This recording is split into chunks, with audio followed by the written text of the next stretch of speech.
Dévoués au service de la population, les sapeurs-pompiers ont célébré la Journée mondiale de la protection civile ce lundi 1er mars 2021.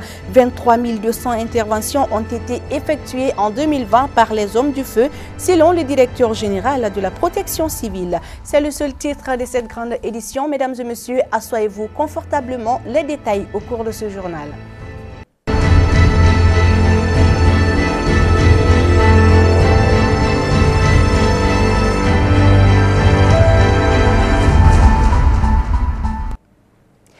Merci d'être avec nous si vous nous rejoignez sur Onde TV. Depuis 1972, chaque 1er mars est célébré comme Journée mondiale de la protection civile sous la direction de l'Organisation internationale de la protection civile. Il s'agit à travers cette journée de rendre hommage à tous les services qui concourent aux missions de protection civile, mais aussi de leur rappeler aux missions auxquelles ils sont assujettis dans l'exercice de leurs fonctions. Le thème central pour cette édition 2021 est une forte protection civile pour préserver l'économie nationale. Un reportage de Sékou Diarra et Aboubakar Traoré avec la voix de Ibrahima Sakou. Sauver ou périr, c'est la devise des sapeurs-pompiers maliens qui font face nuit et jour aux nombreux défis de protection de la vie des populations, de préservation des biens et de sauvegarder l'environnement. La célébration de la Journée mondiale de la protection civile fut l'occasion pour les responsables de nos pompiers de faire le bilan des interventions effectuées au cours de l'année 2020.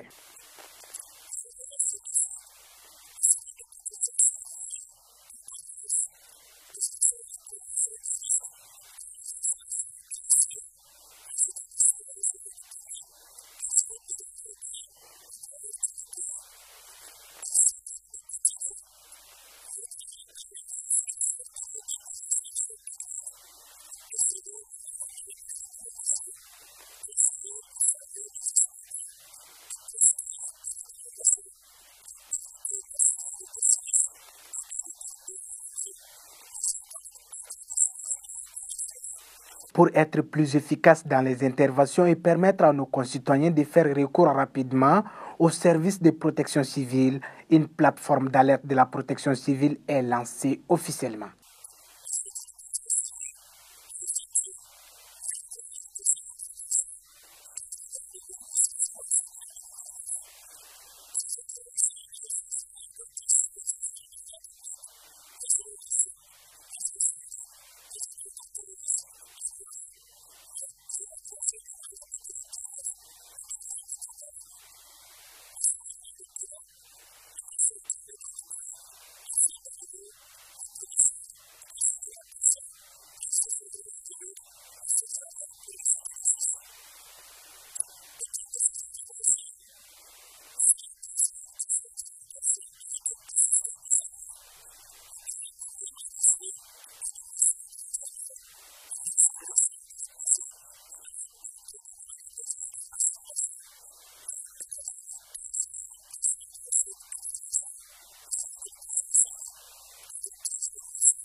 D'ici la fin de l'année 2021, l'effectif du personnel de la protection civile passera à environ 4000 hommes qui feront face aux risques quotidiens de la population civile malienne. Dans le même contexte, le vice-président de la transition, colonel Assimi Goïta, a posé la première pierre de l'École nationale de la protection civile qui sera bâtue sur une superficie d'environ 5 hectares. Cette donation de la protection civile d'une nouvelle école moderne lui permettra de rivaliser les services de protection civile les mieux formés à travers le monde. Compte rendu, Sékou Diarra et Aboubakar Traoré avec la voix de Ramatou Haïdara.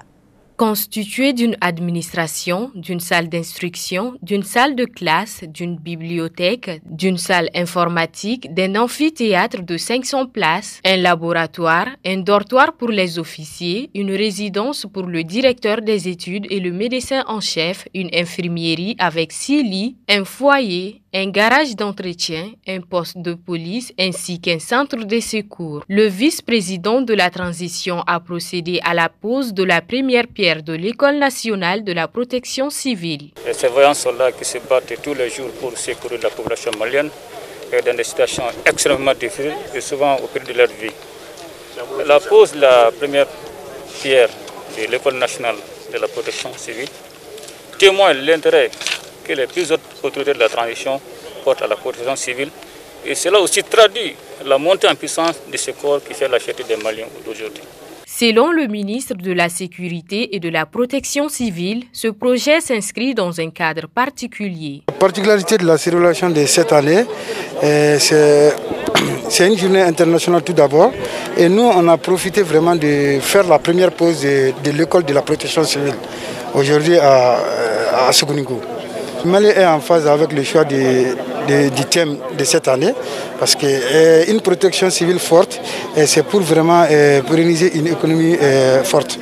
Ça veut dire que le Mali est en phase vraiment de ce thème cette année.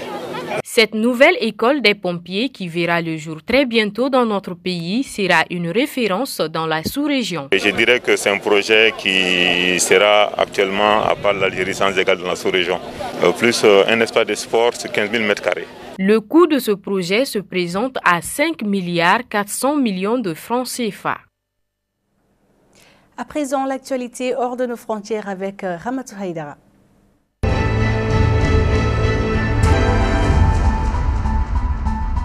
RDC met base sur les fonds de la Chambre haute du Parlement. En République démocratique du Congo, l'inspection générale des finances est en passe de boucler son enquête sur la gestion des chambres du Parlement. Au Sénat surtout, depuis l'arrivée au pouvoir de Félix Tshisekedi, les scandales se multiplient. Est notamment pointé du doigt le président sortant Alexis Tamboué, un proche de l'ancien chef d'État Joseph Kabila.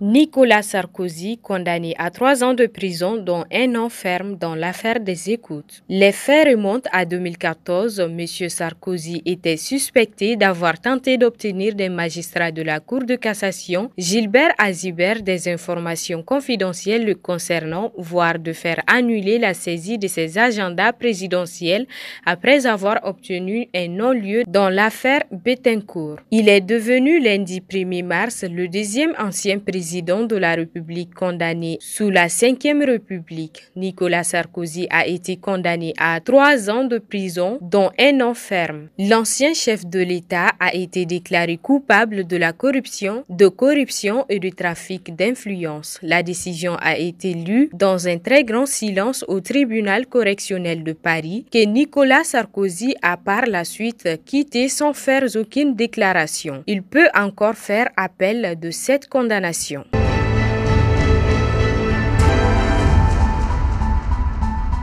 De retour sur la scène politique, Donald Trump flirte avec l'idée d'une candidature en 2024. Donald Trump a fait sa première apparition depuis son départ de la Maison-Blanche. Il était dimanche 28 février au rassemblement des conservateurs américains en Floride. L'ancien président s'en est pris à Joe Biden, aux démocrates et aux républicains qui osent s'opposer à lui. Tout au long de son discours, Donald Trump a fait multiplier les allusions à une éventuelle candidature à la présidentielle de 2024. Durant près d'1 heure et demie, l'ancien président américain a évoqué ses sujets de prédilection, son bilan historique selon ses propos. Selon ses propres mots, les fraudes dont il estime toujours avoir été victime lors de l'élection.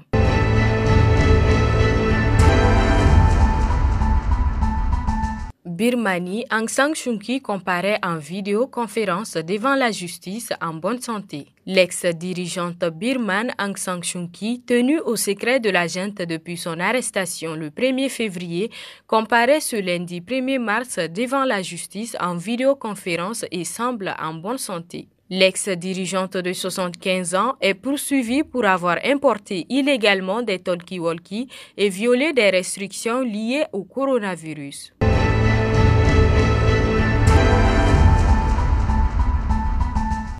Merci pour ces informations, Ramatou Haïdara. Depuis quelques jours, les attaques se multiplient un peu partout sur le territoire national, alors qu'auparavant, elles s'étaient réduites de manière considérable. En un temps de rien, plus de 3 attaques dans les positions de nos forces républicaines. Le commentaire de Habi Koulibaly sur les attaques récentes. Suivons-le.